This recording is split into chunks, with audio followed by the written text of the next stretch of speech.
Regional ring road ప్రణాళిక రూపొందించబడింది.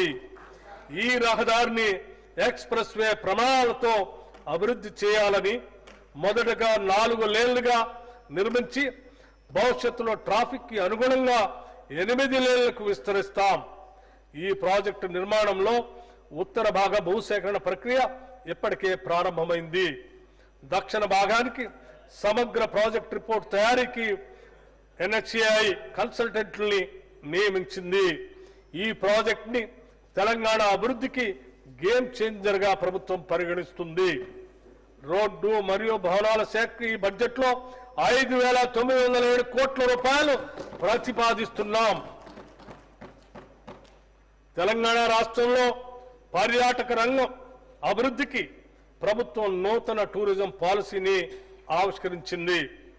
GSTBలో పర్యాటక రంగం వాటాని 10% పెంచడం, 15,000 కోట్ల రూపాయల పెట్టుబడులను ఆకర్షించి 3 లక్షల ఉద్యోగాలను సృష్టించడంతో పాటు 2030 నాటికి 10 కోట్ల దేశీయ పర్యాటకులు, 5 లక్షల అంతర్జాతీయ పర్యాటకుల్ని ఆకర్షించడం ఈ పాలసీ యొక్క ప్రధాన ఉద్దేశం.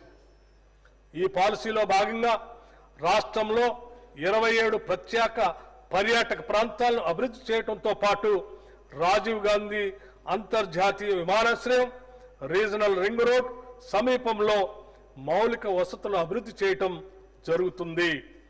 గోదావరి, కృష్ణా నదులపై జట్టీలు, లాంచ్ స్టేషన్లు, వాటర్ స్పోర్ట్స్, హౌస్ బోట్లు, నదీ ఉత్సవాలను ప్రోత్సహిస్తూ పర్యాటక రంగంలో పెట్టుబడులకి మూలధన సబ్సిడీలు, భూమి వినియోగ మార్పిడికి సంబంధించిన రాయితీలు ఇవ్వబడతాయి.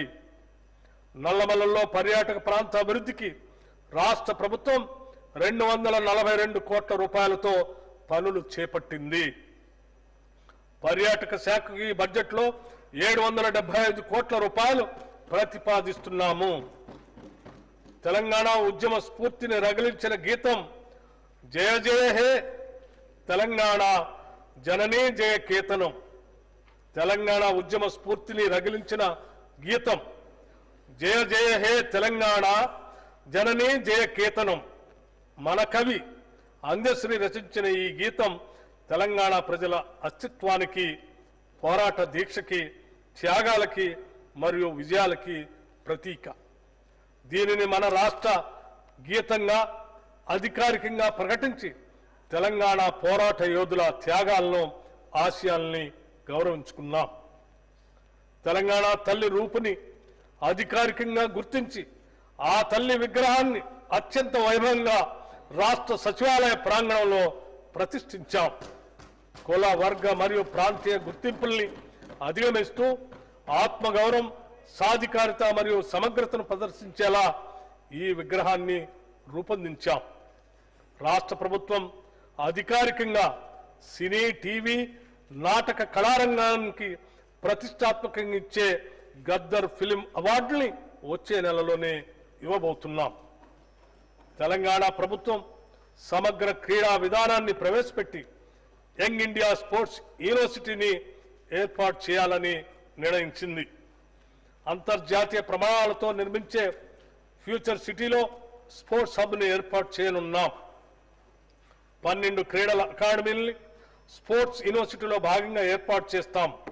అంతర్జాతీయ స్థాయి అధునాతన మౌలిక సదుపాయాలతో పాటు ఈ స్పోర్ట్స్ హబ్లో sports science centre, sports medicine సెంటర్లు కూడా అందుబాటులోకి రానున్నాయి.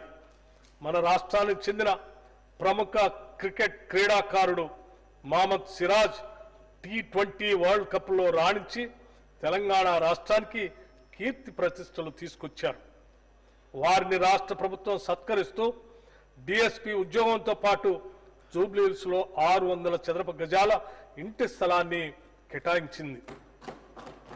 ఇక ఇస్తాంబుల్లో జరిగిన మహిళల ప్రపంచ బాక్సింగ్ లో వరల్డ్ ఛాంపియన్షిప్ సాధించిన నిఖిత్ జరీన్ని మన ప్రభుత్వం DSPగా నియమిస్తూ ఉత్తర్వులు జారీ చేసింది. పారా ఒలింపిక్స్ 2024లో సత్తా చాటి పతకం గెలిచిన తొలి తెలంగాణ మహిళా యువ అథ్లెట్ దీప్తి జివాంగిని తెలంగాణ ప్రభుత్వం సత్కరించి ₹1 కోటి నగదుతో పాటు గ్రూప్ 2 ఉద్యోగాన్ని, వరంగల్లో 500 గజాల ఇంటి స్థలాన్ని కూడా